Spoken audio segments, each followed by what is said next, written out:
Ladies and gentlemen, welcome to the Tradesman Experience. This is the podcast built by tradesmen for tradesmen. My name is Josh, and across the table is, of course, the talent, Mr. Nate Newton. I got to see you earlier today. Yeah, you got to How see are me. you, sir? I got my workout in at Yeah. work, so that was haven't done that in a while. But I was on that job site last week. There are 106 stairs. Is there? Or shit, yeah. It's been a while since I've had to hump a fucking bunch of steel up a goddamn flight of stairs, but it was good to get out and do it, you know? And then it just makes you wonder, you're like, what the fuck are these guys complaining about? Like, yeah, it sucks, but the faster you get it done, Still the do faster it. it's over. Yeah, it's just hump it up there. Yeah, just go fucking get it done. But no, it's, of course, I'm in a Battleborn welding shirt. Mm-hmm. This is not a welding Good podcast. boy. It sure is. Fuck It you. is definitely a welding podcast. And, if it doesn't show people that you guys are in a tight spot because you brought me in to do grunt work. No, we're in a tight spot because I'm doing grunt work. You were breathing like you were doing grunt work today. Oh, fuck, dude. Those things are heavy. And we were, what, 7,000, 8,000 feet? Yeah, dude, because up at the ridge, we're above Yeah. lake level, too. So, Yeah. yeah, we're up at 8-something. Yeah. Way up there. There's no air. Yeah. Well, I mean, you go from, because you think about it, you just went from 4,700 feet up to over 8. Like, that change is still, It does. yeah, you can still feel it, you know. Yeah. Then Matt was huffing and puffing, too, so. Oh, I was too. That's why I was Yeah. letting you guys Yeah. carry the first batch. The first fucking 3 flights of stairs, and Yeah. I was hanging out. You're like, I'm helping. I was helping, trying to get my asthma under control. Fucking A. Yeah. But so last week, we had a couple young pros in here. Mm-hmm. Recommendation, introduction through Sunny. And we're continuing that tonight with another young pro, which the connection that we'll share here in a minute was fucking crazy. Small world. Small world. Small world. But tonight we have Patrick Coyne III. Yeah, how's it going? In studio. Dude, I'm so excited. I'm actually excited. I'm going to be honest. I'm excited you couldn't make it last week. And I'm excited that it was this week. Because knowing what I know now, the way that our conversation tracked with the guys last week, this is going to be just a completely different topic, pace, everything. And I'm glad for that. So, dude, thanks for being here. This is the first time we've met. I know some people in your family, come to find out. But, man, thanks for being here. Yeah, of course. So, who are you and what are you doing? So my name is Patrick. I'm 21 years old. I do landscaping. I'm the owner of Desert Valley Landscapes. I've been in business for about 2 years.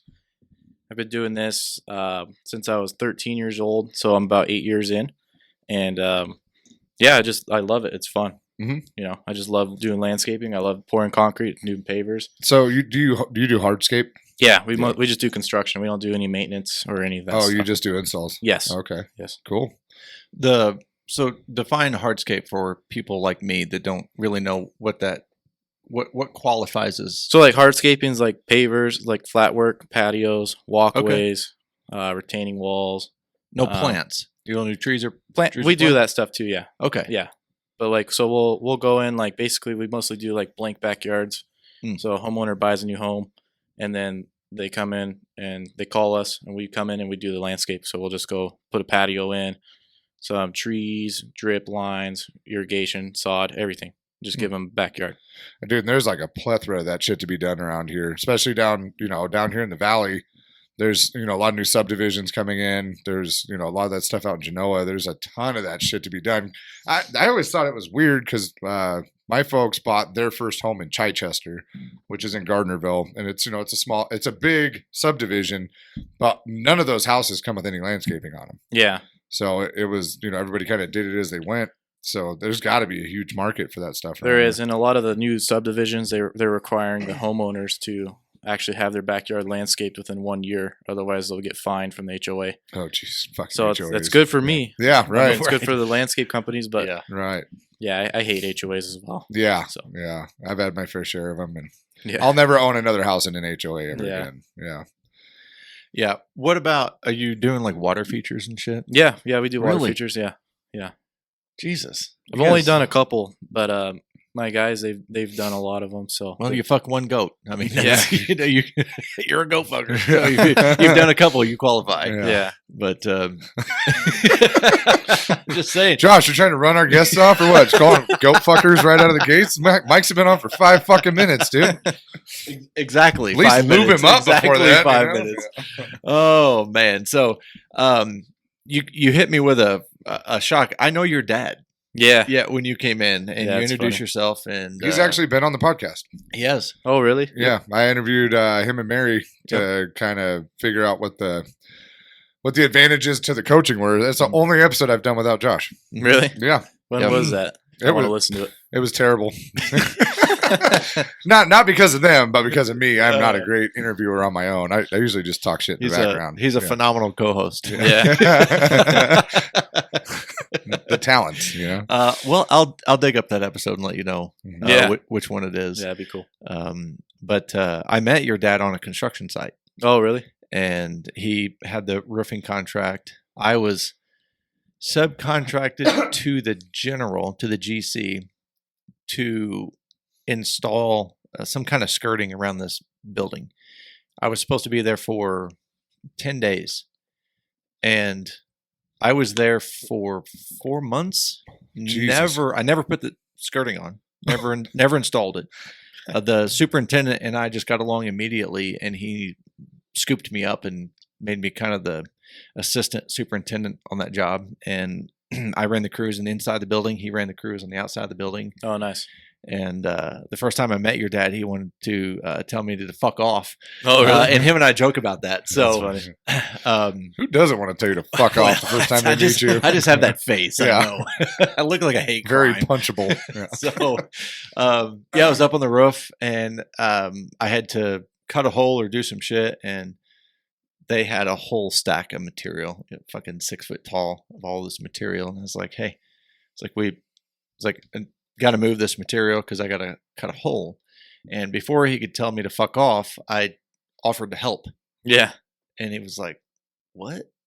So, and I did. I helped him, move the shit. And then That's funny. your dad and I got along great on that job, worked together for several months. And Nice. then about a year after that, I started working with him and Mary and Nice. from the coaching side. So That's I've cool. spent a lot of time with your dad, and it's neat because I've heard a lot of good things about you. So from your dad and then from Sonny, kind of making the introduction. Small fucking world, I man. know, right? Yeah. it is. Crazy. Yeah. But so you mentioned that you had started mowing lawns at 13, and you were telling us a little bit of that story before we turn the mics on. Yeah. I want to repeat that story because I have questions and I'm fucking blown away by it. Yeah. So I just when I was in high school, I remember I was middle school when I started, but I remember sitting on the couch and my dad was I asked my dad because all my friends around me were getting trucks and cars bought by their parents. And I was like, hey, Dad, are you going to buy me a truck when I turn 16? And he was like, no. I was like, oh, okay. That's the most blue collar answer possible, right? And your dad, I'm sure it was a one word answer. Yeah, Just, it was just no. It was just no. He's like, no. And then I was like, okay. And I just remember I stumbled on, I was watching YouTube videos, how to make money. And then I saw this guy, mowing lawns, and he was making some good money doing it. And I was like, I'll give that a try. And it was in the middle of winter in 2015, I remember. And I just went outside, knocked on doors to go rake some leaves, and I made $60 in 20 minutes. And I was like, holy shit. And then that kind of planted the seed. And then the next spring, my dad let me use his mower, and I just started mowing lawns like crazy. And then next thing you know, I was in high school. I had 80 lawns per week. And then I had three guys working for me. They were my friends in high school. And we would just we'd mow all those lawns in 3 days. It was fun. Fun. You guys just all pile in one truck? Yeah. Well, we were on my quad. So I had a quad, and then me and my dad built a trailer for the quad. And then, So this was all off the quad. yeah. It was just all in one neighborhood. So I was just really known on the Nextdoor app. That's how to get all my lawns from Nextdoor app. It's such a different game than when we grew up, dude. Fucking love it, man. Yeah. Utilizing that shit to your advantage. Oh my That's God. fucking huge. Everybody else is out there doing TikTok dances. You're out there building a fucking empire at 13. At It was 13. fun, yeah. Yeah. So 80 lawns. What did that? So was that all through high school? Yeah, I'd say like it was up until about junior year, and then my grades were just going to shit. Like I fucking hated going to school. I'd go to school and then I would just go in there and sleep because I was so tired.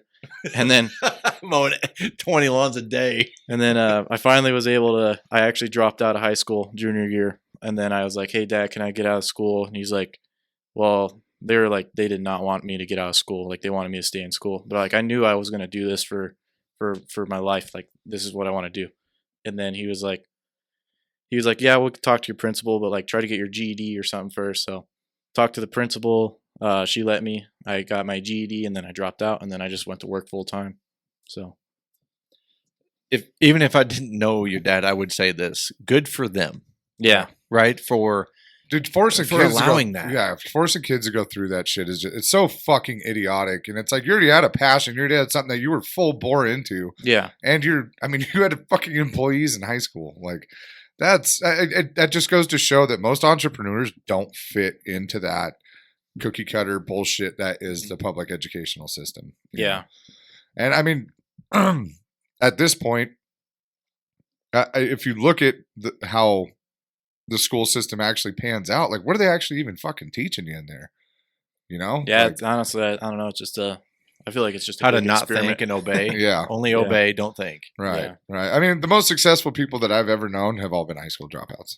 Yeah, You know, and it's just they're just driven people. They'll figure it the fuck out. You know, there's no point in just trudging through the bullshit just to have some little. Do you know how many people have asked me for my fucking high school diploma since I graduated? None, dude. Just fucking lie on an application. the Nobody's gonna contractors ask me. board actually asked me for it. Oh, did they really? Yeah. No shit. Yeah, the lady actually reviewed my application and really dug into my stuff really hard. And she's like, "Hey, did you graduate high school?" And I was like, "No, I got my GED." And she's like, "Well, you need to get that paper. I want to see it." And then she made me write a whole essay to her on why I should be a contractor. And Shit. then I did it, and she approved me. So Damn. yeah, it was a lot of work to get it. Yeah. I mean, that's good though, because like, I mean, being that age, you can see why people would be hesitant to give somebody that level of authority as far as like being a contractor. Yeah, I mean, you're dealing with a lot of money, tens Yeah. of thousands of dollars from homeowners. You know, I mean, for a kid, you know? Right. Yeah, it takes a lot of responsibility to handle that. And It does, I yeah. think about most of the people you went to high school with. Like, would you trust them coming into your house to do work? No. Yeah. Right, yeah. So that you were 16, 17 when you dropped?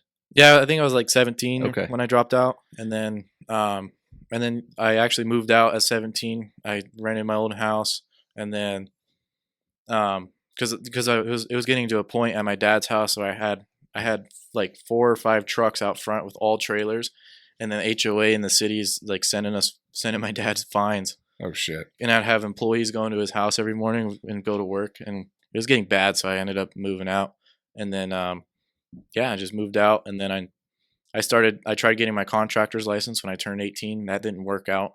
And then I was kind of in a slump, and I moved to Colorado for about 4 months. I got a job offer over there.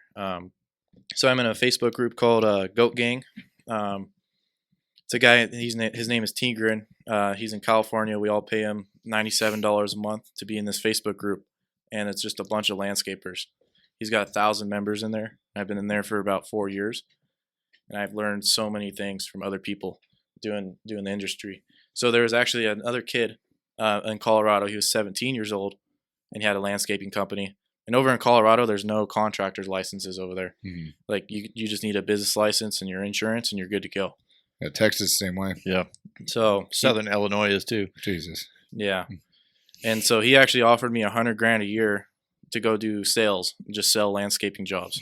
So I was like, dang, I wasn't really making money in my business. I didn't know what I was doing. I was just a kid. Still am, but like I didn't know what I was doing. So I moved over there. And it was insane. Like this kid had 54 employees. His parents were involved.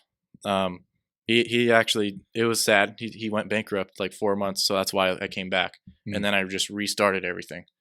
So I came back like the end of 2021, and then I was working for my dad on the roof. I fucking hated it.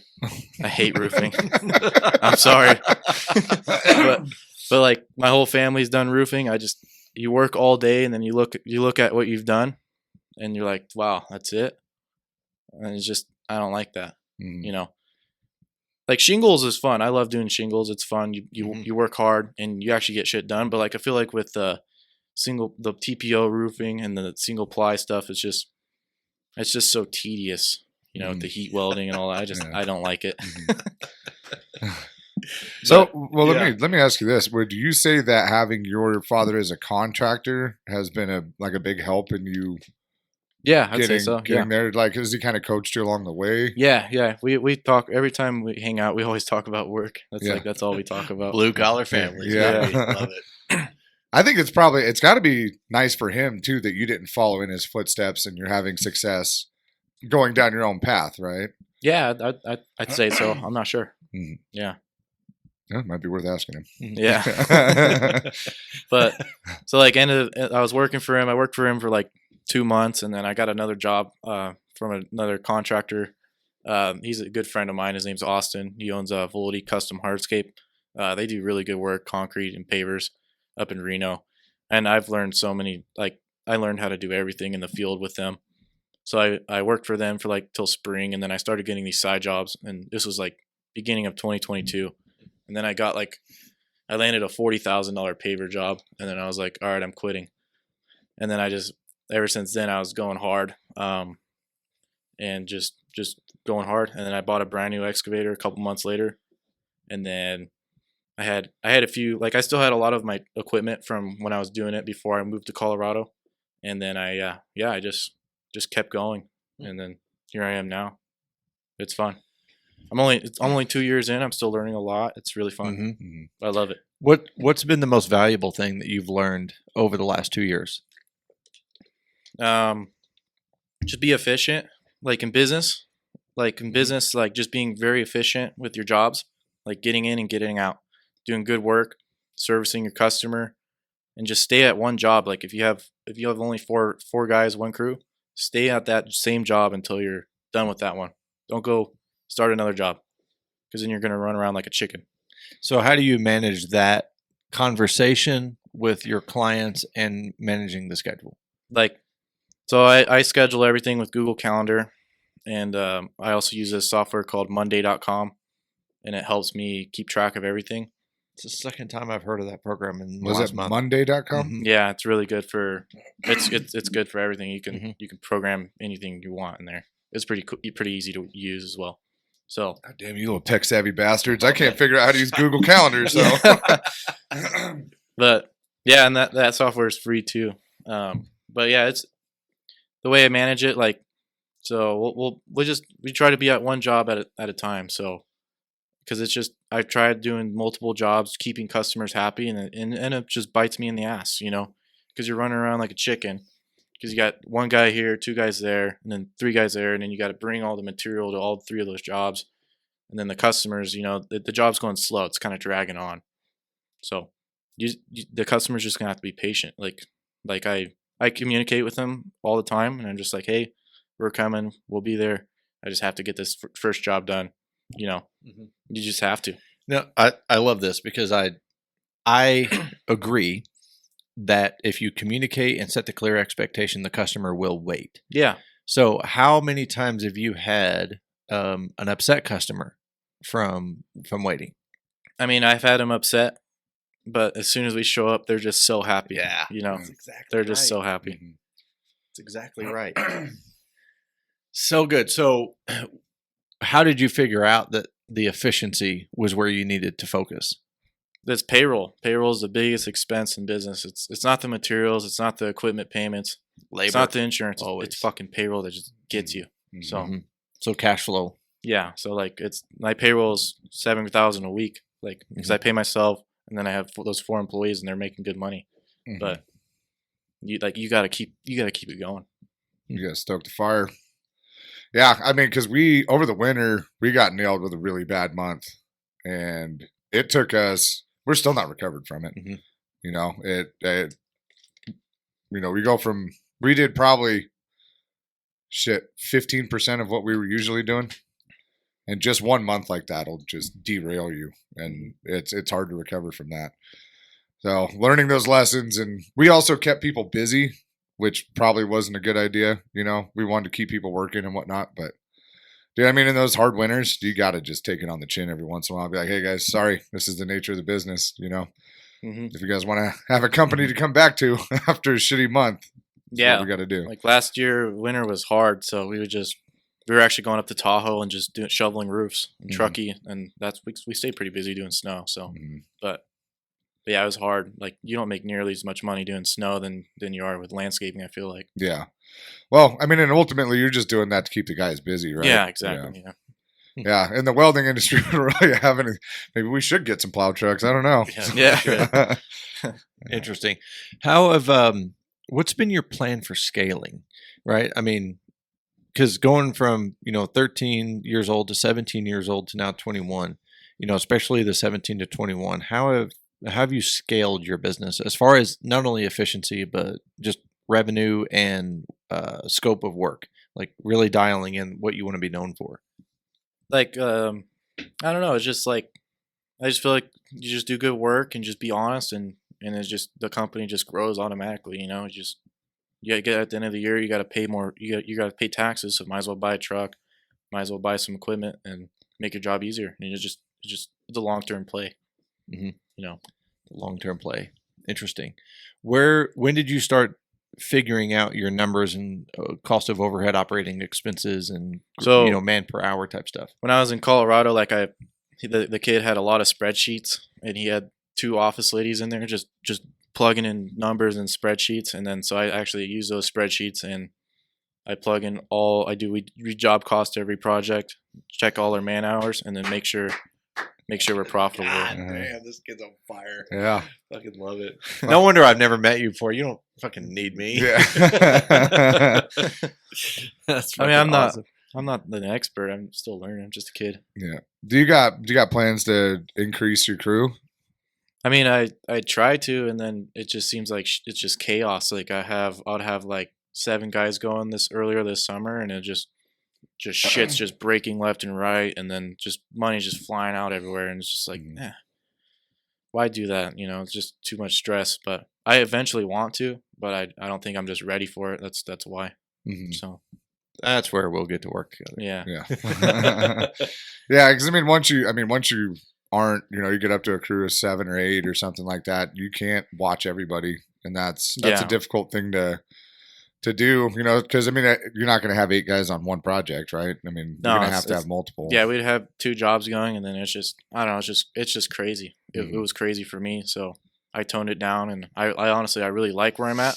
I do want to grow my company into a pretty large company one day, but I just don't think I'm ready yet. I just want to save more money, get more capital in the bank, and then just slowly grow. I don't want to grow really fast, because I saw that kid in Colorado grow really fast, and then boom, bankrupt, and then all those customers are left hanging. Yeah, and that's the shitty part too, is leaving. That's the part about failing businesses that people don't want to talk about. It's like the impact you have on the market as far as the consumer is concerned. I mean, like we were talking about earlier, there's a certain level of fucking jackasses that are in this industry that have left a bad taste in the mouth of a lot of different people. And unfortunately, it's on our plate to combat that. And that's, for some reason, the tech industry doesn't seem to get hit that way, not the same way we do. When you're fucking around with people's homes, it's a whole other story. It is, yeah. I think it's smart that you're focusing on internal growth before external growth, right? Yes. So I look at it as growth and expansion. Growth is internal, expansion is external. And what happens is when the expansion blows up and they don't have the growth in place, they go bankrupt. Yeah. They close up, or they fall back to a manageable number, which you experienced on a small scale, but that scale has still impacted you, right? You went up to 7 guys. Now you're back to 4, because you understand that the growth of the business, that's the expansion that it can handle. Yeah. And that's really smart. It's really smart business, because you said it earlier that, playing the long-term game, playing the long game, it's okay to not expand every year. Yeah. And I think people get attracted to that. And I think that people get distracted by that, and they work to expand, and they don't work to build and grow systems and people and make their sales efficient and have systems for job costing and invest in equipment and do all of these things that where it will set you up for scaling more effectively, but you have to do that shit on the front end. Yeah. And when you're trying to play catch up, it costs way more money to go out and buy 10 trucks because the business blew up, right? And now you've got estimators, you've got EFIs, you've got all different levels, you've got how many pieces of equipment have insurance and license and tags and maintenance. And, there's a lot of operating pieces that go into play. So I appreciate that you tested the water and you said, no, I like where I'm at right now. It's so important that you like where you are with your business, because when you're ready to grow that relationship, that's when it will work. Well, I also think that's like a huge benefit of doing this at the age that you are as well, because you feel like you have time. You start getting into this in your 30s and 40s and you're like, fuck, I better get this shit figured out, and then you feel like you're playing catch up the whole time. You were able to get out in front of it coming from that early age, but you're doing it smart. You're not just running around doing work for money. You're actually building a business. And I think that's what separates you from most of pretty much everybody else that you fucking know that's your age. Like when I was mowing lawns in high school, and then like up until like 17 years old, I was just fucking off. I wasn't doing it right. I feel like, but I learned a lot of those. I had a lot of experiences doing that. Mm-hmm. So yeah, absolutely. Now I'm just ready. I just want to, I want to do this legit and do it right. Mm-hmm. When did you get your license? Just this year. I got it in February this year. So okay, yeah. How has that helped your business? Oh, it's just security. Yeah. Okay. It's awesome having a license, because it was so hard for me to get it, and I finally got it at 20. But last year, I was doing jobs 40,000, 50,000, 60,000 with no license, and I was just so fucking scared. Don't do that. I don't recommend that. The only saving grace is the market. Yeah. The contractors and the contractors aren't calling on you because everybody has work. Yeah. Everybody has work, and that's the only reason, especially around here, that you pulled that off. Yeah. Because when work slows down and you start taking work from contractors, the contractor board's coming to visit you. Yeah. I actually had the contractors board call me when I was like 18 years old, because I was advertising for pavers, and I was like, well, come on, you guys won't even let me get a license because of my age. Right. I know how to do them. They're like, we don't care. Still, no. Yeah. There should be some kind of aptitude test, right? Yeah. Performance test, something that you could do to expedite that. It's okay, prove it, you know?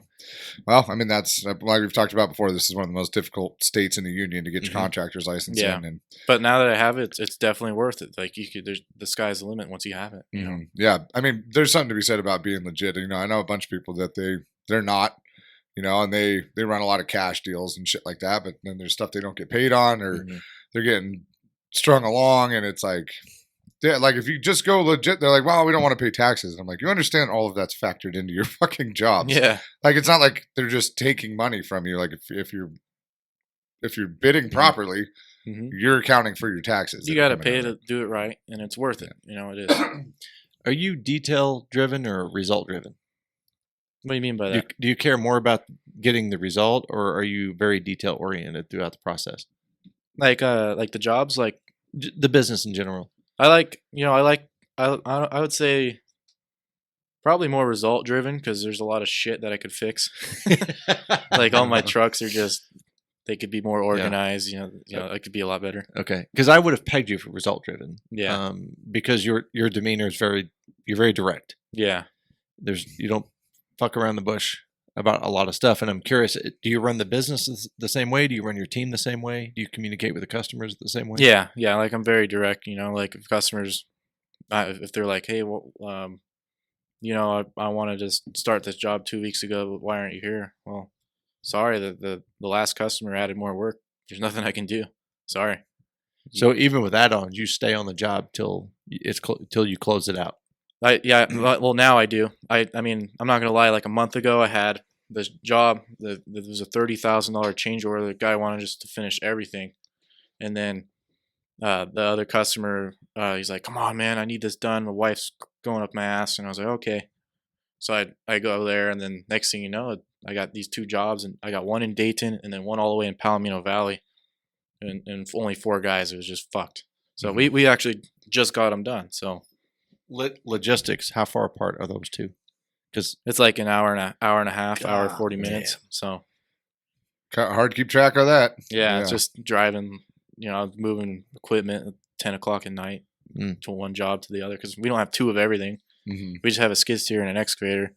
We need them on one job. And I feel like once you start another crew, you need to have 2 of everything, Yeah, that's the hardest part about scaling up and growing your team is, like, you really, like when we started, we had already, my partner and I had come out of the pipeline industry, so we had a shitload of equipment. It was great, building up a team of 2 to 3 guys, got to 4, okay.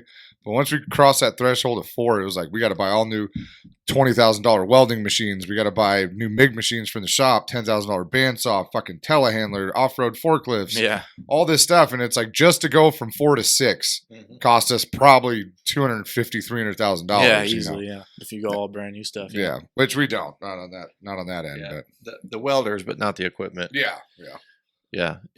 That's interesting. I'm trying to trying to quantify my questions here, because I'm interested in your ability to scale, right? For you to, and we won't share revenue, but you shared it with me before we started, for you to expedite that growth, your ability to scale the business. Like, what are you doing to grow the business?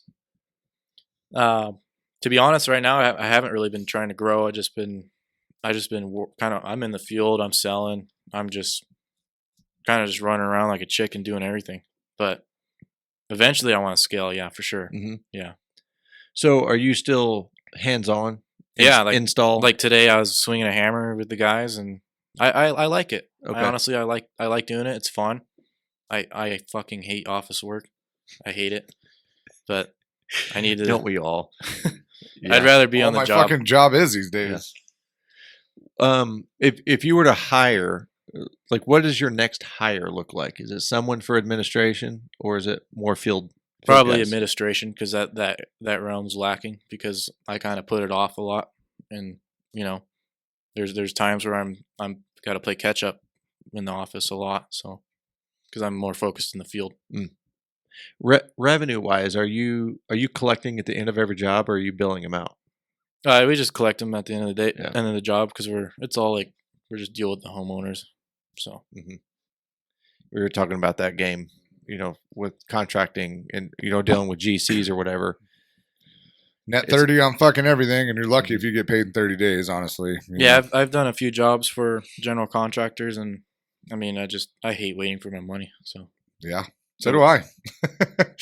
Unfortunately, in our realm, there's only so many places we can work with the homeowner, and that's typically ornamental. But a lot of these custom homes that we do, all that stuff's included in the build. I mean, I want to get into commercial. That'd be cool. I feel like it'd be fun doing some bigger jobs, and I just want to see how it's like, because I never experienced it. So, what is it that drives you?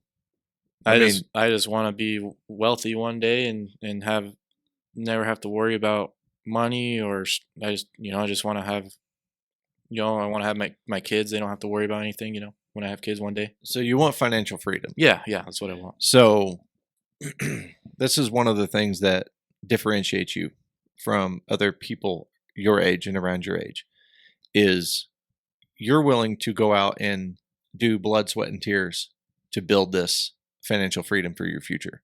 Yes. Why is that? Like, what part of that drives you? I mean, you again, with the landscaping and starting at 13 and having the lawns, I mean, you could have went any direction. Yeah. But why this direction? And where I assume you really, really enjoy what you do. Yeah, I do. But again, you picked, in today's society, you picked a very unconventional path to build wealth. And I'm curious as to why. Well, I mean, so I was mowing lawns, and then I met this guy, Austin, with Voldy Custom Hardscape. He was my neighbor, and then he actually took me to work doing pavers, and I really liked it. It was fun. Like I just That's weird in itself, right there. That you like That's so papers. great. No, Yeah. man, I think that's so great because I love that answer because if more people, now I'm not even going to classify ages here, but if more people understood the fulfillment Mhm. and sense of accomplishment that they gain from going out and doing hard physical labor yeah. and deconstructing, rebuilding, or building something new, I wish more people did that, and I wish more people understood how good that is for them. Yeah, it's satisfying, you know. It's Ah. just you, Did you happen to see the like just how lucrative the market could be? yeah, Okay, Yeah, because I it's- think you know back when we were younger, that you know the trades were very looked down upon. It's like, oh, you're not going to make any fucking money. You know, it's the third Very option, true, is like very Josh likes to say. But I think this next generation coming up is starting to see that dudes are leaving high school and becoming plumbers and making $100,000 a year within 4 or 5 years, and they got paid to learn the whole time. yeah, You know, instead of forking out $150,000-$200,000 on an education for a saturated market, you know, these guys are leaving college for 40 grand a year, and you're in that same time frame, you're doing tenfold that. So it's like, I'm just wondering if your generation is seeing the potential in these industries. yeah. I feel like there's a lot. I mean, people are starting to wake up and really get into it. I have my friend Alfredo. He's with Longhorn Landscaping. You guys might have seen his trucks around. He's only like a year or two older than me, and he's doing a lot better than me. And then there's my friend Angel with Chippy's Landscaping. He started at the same time I started, and he's doing really well as you know, and he's the same age as me. Mhm. So, with that being said, so that's three or four people in this industry. Just in this town, you know. Yeah, and you guys all talk and get along and Yeah, hang out. yeah. So, I mean, because we've talked about it. Like, I know all the steel guys here in town. Yeah, You know, and we all talk, we all hang out, go to the same parties and stuff. And when I was growing up, the trades weren't like that at all. Everybody was cutthroat, competitive. But you guys having healthy relationships with one another is going to help you keep the market healthy, right? Like, Yeah, hey, what are you guys charging for this? Or, yeah, exactly. There's Yeah. work for everybody, man. Right. It's that's just how it is right. here, at least for now. I mean, we'll just see what happens, but there's enough work for everybody. There is. Well, when you live in the high desert and people want to Grass. want grass, Yeah. right? And they want trees, and then they want irrigation, and they want retainer walls, and they want water features. Mhm. I mean, around here, and that's what's interesting. Back where I'm from, you already have all that shit. Yeah, the grass is just there. Yeah, It's where are you there. from? Illinois. Oh, okay. Yes, the Chicago. ways. Fuck Yeah, you, nice. fuck you. Way down by Kentucky, Oh, that's funny. like 6 hours south of Chicago. Well, I mean, Which and- I can't talk too much shit because my amazing Katie is from Chicago. Yeah, right. So at least something good came out of there. But But I mean, and that's, I don't ever want to attribute anything to luck, but you did luck out to be coming up in an area that is expanding and bringing in as much money as it is right now. You know, like, I think you'd be hard up to do the same thing you're doing somewhere like where you're from, or, you know, down in the South or something like that. This area has exploded with, you know, a lot of techs coming over. So with tech comes a lot of money. Are you finding that you're working in more upscale neighborhoods, or are you working more in like, let's say like the track home subdivisions? It's a little bit of both. Like most of our jobs are just new homes. You know, people come from California and then they sell their house there, and then they buy a house here for 50% of what they sold it there, and then they have a bunch of money for the landscape. So Mhm. you know, and then we've done a few jobs like we do a lot of work too, just like older homes, but like in nice areas like Cullen Ranch, Arrow Creek. So Mm-hmm. Okay.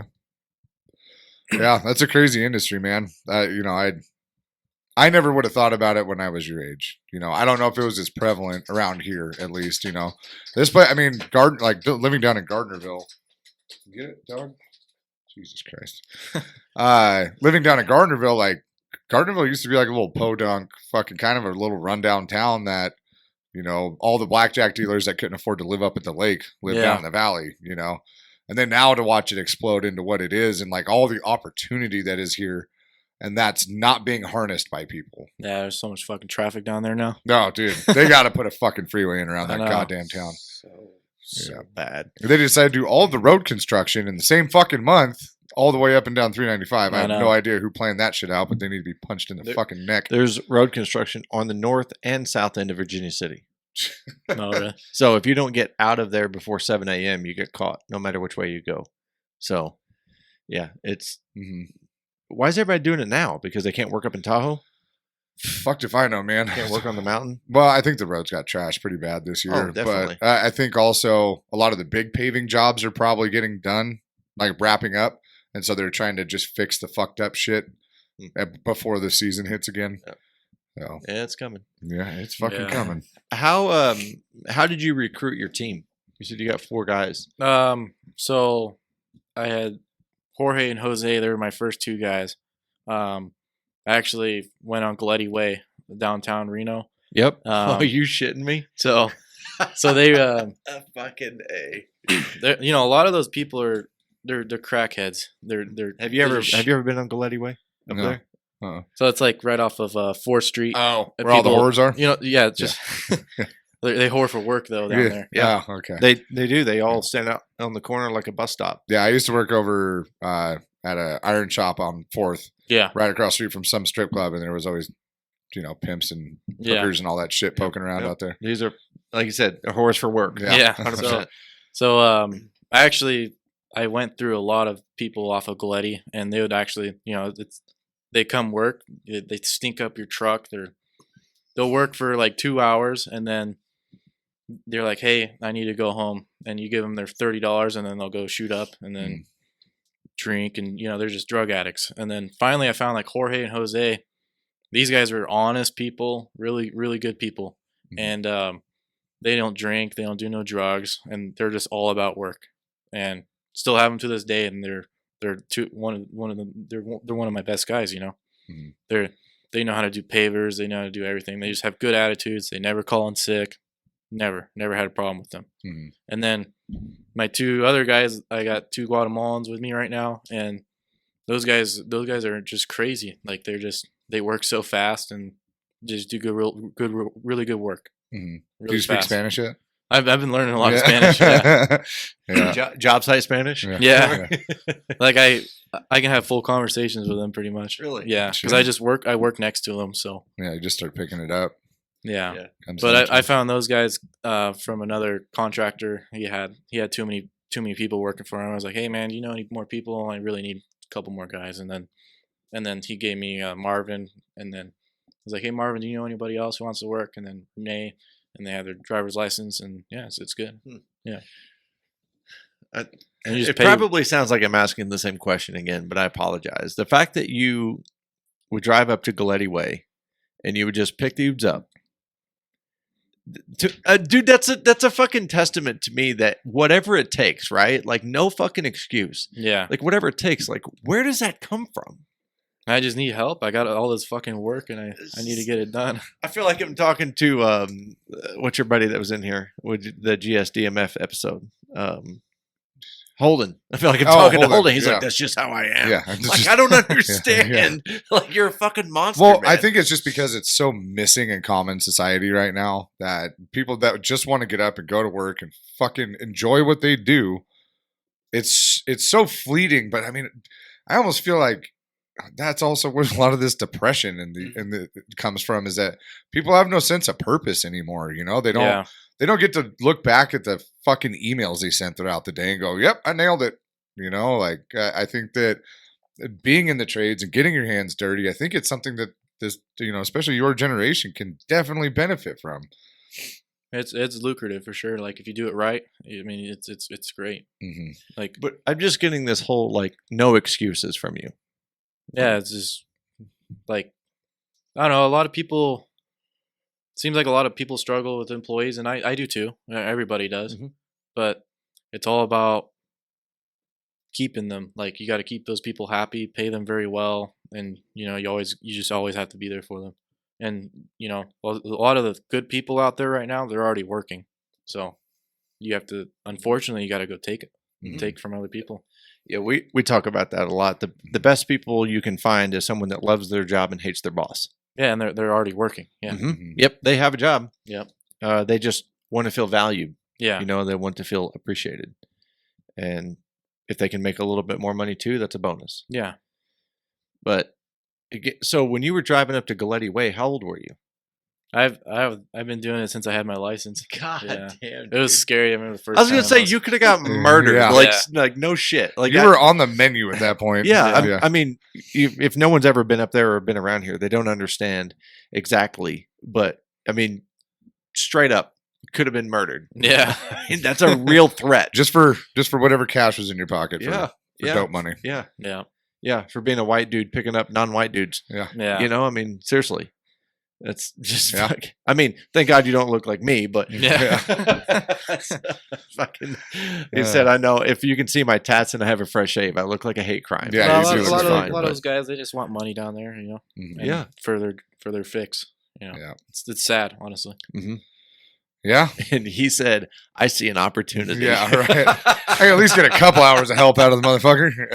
Now, a lot of them Yeah. just completely sucked. Like Mhm. I've gone through dozens of them just to find these two. Mhm. and you haven't quit. Like, and I think that's ultimately where I'm getting here is you went through dozens of these guys. You kind of wrote a very you rode the line on a contractor's license until you were able to get it. Yeah. But it was just like, fuck it, no, I'm going to do this. Mhm. And I think that sense of grit and willingness and determination, I think that is what is really missing, Mhm. today, because you haven't looked for any excuses. You looked for ways, and every time, I mean, you've already told me a half a dozen things where most people would have already quit Yeah. their business. They would have already shut it down. Mm. I can't find help. I can't get good jobs. I can't get a contractor's license. I can't do this. And you're Well, just it's like, that- nope, it- I'm just gonna fucking yeah. pay dopehead $30 Yeah. a day. It's that instant gratification of this younger generation, the social media and all that shit. It's been easy to just throw your hands up and go, well, it didn't happen overnight, but Yeah. you seem to lack that gene. And that's a fucking great trait to have, that you see the long game. You see the Yeah. And I mean, it took me 8 years to get to where I'm at now. So it's not. I just it's 2 years legit, but Mhm.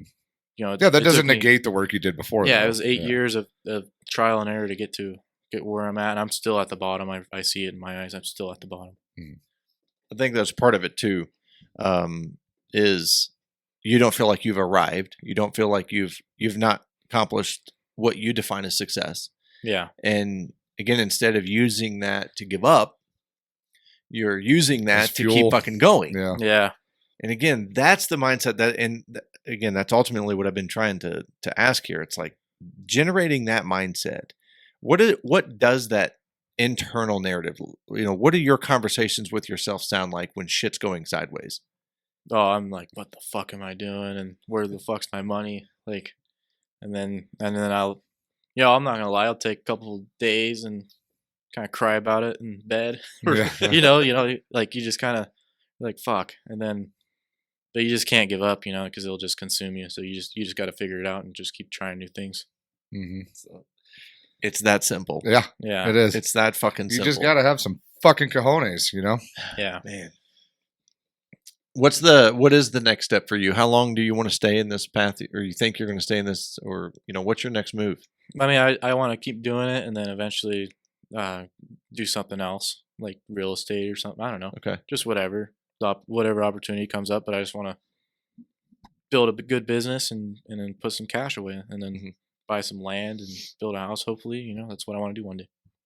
Are you wanting to continue to keep this business and have it operating? Yeah, that'd be cool. That's that entrepreneurial gene, of wanting to build things, Yeah.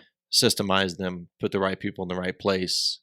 Like I want to, like one day I want to go to work just because I want to, because I'm bored, not because I have to. Where are you learning about financial freedom? I listened to the guy in Goat Gang, that Facebook group I'm telling you Mhm. about. So he has a company and he's in San Jose and he's doing about $5 million a year in his landscaping business. Yeah. And then like his thing is buy new equipment, credit. It's all about credit. Like, yeah, you can go crazy and just buy all this shit and then you go bankrupt. But you got to be smart when you do it. Like, it's all about, slow and steady growth. I mean, I say it's slow, but people on the outside see it's fast. But like, I'd say credit is what really helped me, like financially, like just credit cards, like, pay the fucking statement balance every month, use the credit card. Cause there's times where you have cash flow issues and you got to pay your employees and you only got 20 grand in the bank. And then you got to go buy material. But with the credit card, it gives you time. Like you got 30 days. You'd rather make payroll and then you can just pay for the materials on the card. Mm-hmm. And then just pay the statement balance every month. It's 0%. Yeah. And then you get points. Yeah. And you had time. That's what you're doing. I mean, who was that? Robert. I was just getting ready to ask him. Yeah. Robert Kiyosaki. If you've Kiyosaki. read Rich Dad Poor Dad, I haven't. you should read that book. Yeah. He's all about leveraging debt. And, Yeah. It sounds like the model that this guy that you're in the group that he uses. Yeah. It's like, credit cards, just, put everything on a credit card and just pay it off every month and you'll never pay interest. It's free. That's free that's money. how I operated for years. And then once I figured that out, I was able to like actually start putting away money. Because like when I was like, say 16 to like pretty much just like a year and a half ago, I was just all cash, using the debit card and then the money. And I'm just like, man, where the fuck is it? Yeah, with the credit card, it looks like you have more money, but like it's less stress, honestly. If you do it and you just pay the statement balance every month and you're fine, and then you'll have a little bit of money at the end of the month you can put away. How do you filter outside influence? I mean, being a young business owner, I'm sure everyone has an idea of what you should be doing. Oh yeah. How do you filter that? I just ignore them. Yeah, like what are you doing with your time? This is what I'm doing. Yeah, I love drinking and hanging out with my buddies on the weekends. I do it. Yeah. But I don't let it like consume my life. Mm-hmm. A lot of my friends that I grew up with, they're actually, they're in the trades, they're working. They don't have their own business, but like they're pouring concrete, they're doing asphalt, like they're motivated. Mm-hmm. They're not losers. Mm-hmm. Would you hire any of your friends? Yeah, for sure. I'm trying to get my friend to hire me, get him to hire, but he works for my buddy. He works for my buddy's dad. So okay. And he's like married to that company. Gotcha. I'd love to have him. Yeah. What do you do for marketing? I run Facebook ads. So I pay a marketing company like a lot of money, $2,000 a month just to run ads on Facebook, but it's very well. It's paying off. Yeah. And then Yelp as well. Okay. Yeah, that's what I do for marketing, and then after that, it's like mostly word of mouth to get my work from. Mm-hmm. Are you still on the Nextdoor app or anything? No, I stopped with Nextdoor. I feel like I don't know. I feel like with Nextdoor, I don't know what it is. It just feels like all the people are just cheap on there. It's weird. Yeah. I don't know what it is. It's weird. Dude, it's turned into, because when I lived in Runestroth over there south into town, it was literally just a geriatric bitch fest. Nobody was there to do anything. All of a sudden, there's like politics in there. It's like, hey, dude, we were just wondering what day trash day was. I don't know why you're talking about Trump and Biden and shit. Yeah. And or if look at these guys rolling coal with their diesel trucks on Pyramid Highway. Right. You'll see posts like that on there. Right. I just got off of it. Yeah. Huh. But Facebook, it's really well. There's you get a lot of shit. Like I feel like the leads you like for every 10 leads you get, there's only 1 or 2 of them that are good. There's just a lot of people that just want cheap work, but those 1 or 2, that's all you need. Like it'll be a good job. And that's at least you have the common sense to not chase down every fucking lead and waste your time with it. I do actually. Do you? Yeah, I go to I schedule every estimate I can, and I try to get in front of as many people as I can. No shit. Yeah. Do you qualify them at all before the appointment? I mean, when I'm like busy, like really busy with estimating, yeah. But like when I'm, right now we got like a little over a month of work, and then I got a few jobs in the spring, but I want to get some more. So I'm going to every estimate. Like I don't care what they want. I'm going to every single one and trying to sell them. So are you rigid on your pricing? Yeah, I'm firm. Yeah. Okay. Yeah. I think that's another big part of your success too. Because I was curious about that, like how our marketing would work. Because I know that, especially people starting out, right? And you're past the starting out phase, but I still am. Yeah. I'd say so. Yeah. I mean, to an extent, right? Yeah. You're not in year one. Yeah. But people will start dropping their pricing. They'll give here and there. They'll just be like, oh, I got to do the work and get the word out there that I'm doing this. Occasionally, I will bring it down a little bit, Mhm. but I hate doing it. Yeah. But you choose when you're going to do that. The Yeah. client doesn't choose. Yeah, I choose. Yeah, It's How on- often? it's on How your often terms. do you just tell people no? all the time. I'm just like, Yeah. no. Yeah. They're like, hey, that's like 37,000. They're like, oh, I'll give you 32 cash. I'm like, nah. Who's 'Cause got I know- $32,000 cash laying around? A lot of my customers pay cash. It seems No like shit. lately. Yeah, it's weird. Like the last couple of months, it's just all been cash. Hmm. But before that, it was all checks. I don't know. It's random. It's weird. Yeah. Well, it doesn't cost you any less to operate your business, whether they pay cash or by check. Yeah. Yeah, it's unless I'm running payroll with cash, but that's not good. No, Yeah. it's not good. No. Why is that not good? I'm curious to see why you would say that's not good. I mean, just because your employees can turn you in for that and say Mhm. you're not paying them. You can't track cash. Mhm.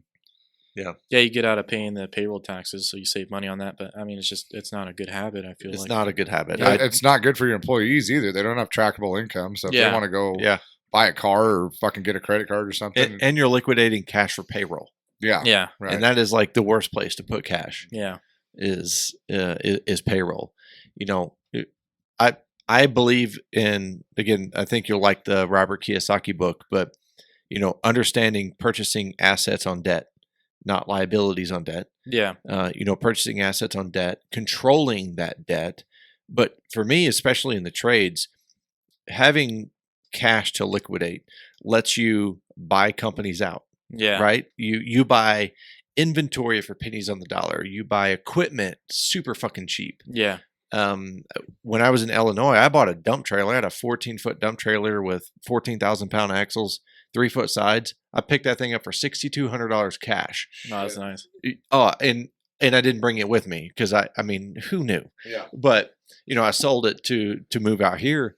But that guy had a roofing company. So I got to you get said that. I got to roofing, get that done. He had a roofing company, and it was coming up on winter, and he was slow, and he needed to dump something off. Yeah, And so, I'm a fan of having some cash sitting around that you can make those purchases, but you don't need to liquidate cash for assets and payroll. yeah, yeah.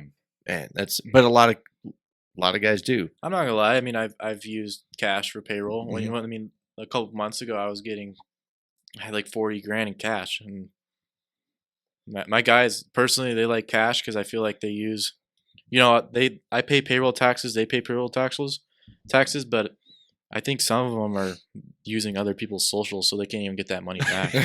So they like the cash. But I mean, it's if I want to grow and do that, I mean, it's not. You got to be Not legit. ideal, yeah. I mean, workman's comp, dude. One of those guys gets hurt. Yeah, I got workers' Yeah. comp, we got general liability, all that stuff. Yeah, but if you're paying them cash, you're not paying workman's comp on it. Yeah, technically, yeah. So then they get hurt on site. You're fucked. Yeah, Yeah. sure. What's your opinion on? I'm going to use the term completely ignorantly. What is your term on employing illegals? I mean, as long as you could put them on payroll, it's fine. And I mean, it's not my job to investigate and see if they're legal or not. As long as they do good work, they're honest people, and they're not coming here to take. Then you just kind of feel them out and make sure they're good people. Yeah. I feel that way too. I'd rather see them working than Right. fucking milking off of the government, Like, Yeah. I do the people that want to come over here, work hard, and make a good life for themselves. Fuck yeah, dude, give them a leg Yeah. up. Yeah. But- They're here anyway, and you ain't got a bunch of fucking white dudes beating down your I fucking was door gonna to come say, work for you. I appreciate that you're an exception to this, Patrick, but you show me a bunch of 18-year-old soft white kids that are fighting to get into the trades. No, they look down on them. Yeah. Exactly. So I'm gonna be a YouTuber. Yeah, yeah. I want to be an influencer. You give me somebody that works, that has good integrity. I care less about their status. Yeah, I was just curious of what you thought. It's like you give me an honest person that works hard, has again good integrity. They can go through the process. One of my great friends, George, he came here from Cuba with his family when he was like 5. And his dad had to work in the sugarcane fields. He was under the Fidel Castro rule, And if you wanted to leave the country, you apply. You basically told them that you wanted to leave, and they would put you to work in the sugarcane fields for an undisclosed amount of time. Yeah, that's crazy. And his dad worked in the cane fields for 3 years, and then they showed up one day and said, "You can leave, but you leave everything behind." Damn. And that's how they came to this country when George was like 5. And then, filed for citizenship, got a citizenship. George retired from law enforcement. He's a fucking just an amazing salt of the earth man. He was on the podcast too. He was, yeah, story. early. That was a great conversation. That was way back. But there are avenues for people to take, but I don't get hung up on the fact that it's like, again, or are you a citizen right now? Or it's like go through the process. I mean, but fucking work. If you those guys, when I first hired them, they're like cash only, and then I finally was like, I can't do this anymore. I got to put you guys on payroll. I'll pay you guys more if you go on payroll. And those fuckers pulled out social security cards like that. I didn't even know they had Yeah, them. like you said, they're probably not theirs. So. Yeah. But I mean, there's counterfeit or whatever. I'm not the IRS. That's not my job to investigate. As long as Homeland Security. as long as payroll goes through and I'm paying my payroll taxes, and they it gets withdrawn out of their checks. It's fine. Yeah. I feel like it's fine. Yeah, I mean, like I said, I'm all for it. If they're here and they're wanting to fucking work, dude, Yeah. why not? Yeah. Dude, I mean, the trades are suffering so fucking bad right now with workforce, and you got people that are more than happy to do the fucking work. Put them to fucking work. Absolutely. Yeah. It's got to get done. Yeah. That crew that we've been working with up in Clear Creek, those guys are fucking animals, dude. Yeah, Advanced Design Construction, those guys, and they are stellar fucking carpenters. Like, I've never seen dudes that handle wood that give a fuck about 1/8 of an inch. Yeah. They care about 1/8 of an inch on a 50-foot beam. Yeah. Right. That's crazy. I mean, a steel beam. Yeah. And they're involved in everything. Those guys are phenomenal. Dude, they're down to help out. You help them out, they'll help you out. It's really good to watch, and it's like, you show up on site and you're like, fuck, dude, nobody here is going to fucking speak English. They're all speaking Spanish. Every last one of them speaks English. Yeah. And they speak it to you. They're not assholes about it, And they laugh and sing all day. Yeah. All fucking day, Yeah. every day. So I used to work for Summer Cal Construction. They're based out of Reno and Carson City. They do is foundations and concrete flat work for all the Lennar, Toll Brother homes, like all of those. And I only worked there for like 3 months. It was like the middle of winter when I was like 17, something like that. I had my house because I moved out early, and I was like, fuck, man, I didn't have any work left, and I was like, fuck, I need a job. So I got a job for them for $18 an hour because I had a truck payment, and then rent was like $2,000 a month. And then I was stressing out, and then I worked for them. I remember I showed up my first day. I was on the forming crew, and I had a little sledgehammer. I bought some tools, and they just laughed at my tools. And then I was the only white guy on the crew, and they're just like kind of looking at me, and then they just sent me an address. Like, I never met the owner or anything. Like, I only met the foreman. I was only talking with the foreman, and I was just kind of watching. And then eventually, like after a week, they got my respect, and then I bought a new hammer, like a nice big 10-pound sledgehammer. And we'd set up 6 houses a day, like forms for 6 homes a day. We're done by 3:00, and it was cool. Like I learned a lot working for them about concrete, and then now I'm able to. They want to come help me do side jobs with concrete, and it's awesome. But I've learned a lot working with them. Those guys get down. They get mad at you if you're on your phone. If you're 31 minutes past lunch, they're mad at you. I was just going to say, I've worked with just so many different cultures, and I have more in common with Hispanics and Native Americans than I do fucking white dudes. Same here. Because of their culture and their work ethic. They don't fuck around, and I love that shit. And you yell at some, white kid who's on his phone, he gets all butthurt about it. Those dudes don't fuck around. I literally had a guy post a fucking video about it. Yeah. I had a guy post a video about me fucking hollering at him. Yeah. He doesn't work for us anymore, but Yeah. People are just so soft. fucking retard. That's fucking great. Yeah. Patrick, what we go to close this out here. Closing thoughts. Anything else you want to share, talk about? Like, I don't know, just if you guys learn anything, just, be very efficient on your jobs. Get in and get out. Get in and get the fuck out. That's how you're going to make money. So good. Amen. But do a So good job, do a good job. That's awesome. Focus on one job at a time. If you're small, just like I'm small still, I'm focusing on just one at a time. Because if you're spread too thin, that's where all your money goes, and the customers don't like it.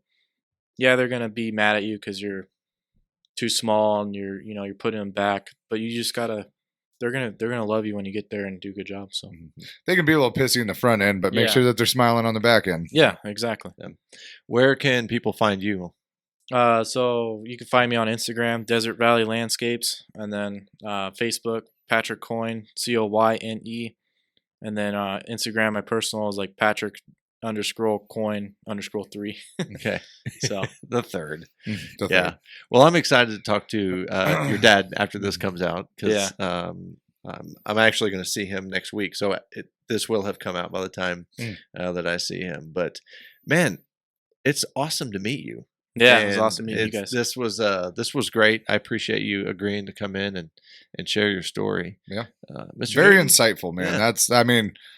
Fuck, dude. Can we just start cloning this fucker or what? I know. Dude, we need 10 more of them, Yeah. I mean, I'm not the best guy. I'm still learning. Hey, dude, you gotta understand that you're learning, but Yeah. dude, it's the fucking attitude and the mindset. Yeah. That's what we're Yeah. fucking missing everywhere.